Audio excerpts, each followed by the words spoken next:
So I made that salsa you told me about. It was actually really good. Oh yeah?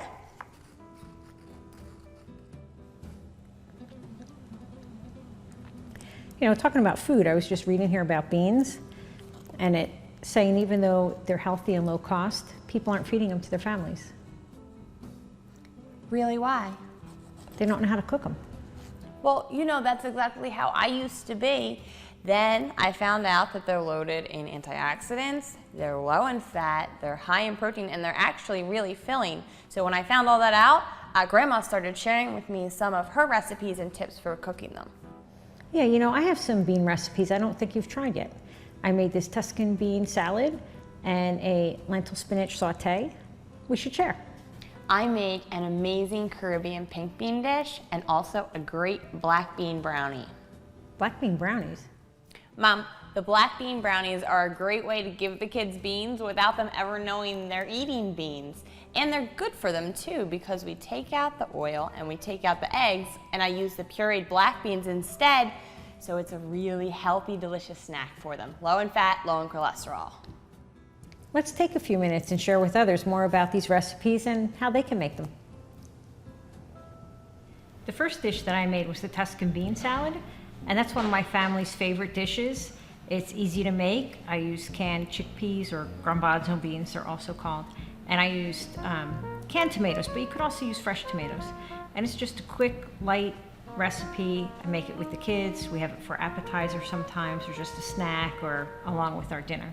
The salad dressing was a simple mix. It's just oil and vinegar, a salt-free seasoning blend, oregano and pepper, and just whisked together.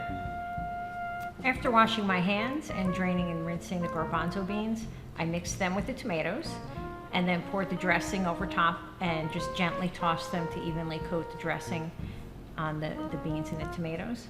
And then I serve it on a bed of lettuce, or you can roll them up in a lettuce leaf. The kids like it that way, and you could also use it that way for an appetizer. The other dish I made was the spinach lentil saute, and I like that dish for a couple reasons. The lentils are easy to work with. They don't need to be pre-soaked. They're also a good source of protein for people who don't eat meat. And it's a very versatile dish. You can use whatever vegetables you like. In this recipe, I used dried lentils, some leftover rice, spinach that was frozen that I thawed and drained, canned mushrooms, onions, garlic, and a little bit of oil. First, I put the lentils in boiling water, and while they're cooking, then I saute my onions and garlic in the oil. And once they're cooked clear, then I add the mushrooms and the spinach and the leftover rice. And when the lentils are soft, you mix them all together until it heats through. Then when I serve it on a plate, I add some cheese on top. It adds some great flavor and some extra calcium. So I did things a little bit differently. I actually started by making dessert first to allow my brownies time to cool. Of course, first I washed my hands, and then I took my beans, drained them, rinsed them, then put them back in the can and filled it to the top with water. You don't have to do it this way, but this is a way you can do it to make sure you have just about the right amount of water to make the right consistency. Pour that into a bowl, and then I mashed them up. When they were nice and mashed, I mixed that well with the brownie mix.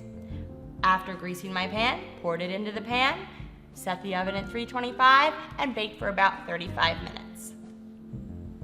So I started with the dry beans. I soaked them overnight, minimum 6 to 8 hours to soften them. If you don't have time to soak them overnight, you didn't plan ahead, that's not a big deal. You can boil them for about an hour. Or you don't want to deal with dry beans, don't worry about that either.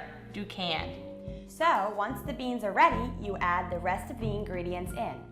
Plantains, onions, garlic, peppers, tomatoes, and a pinch of salt.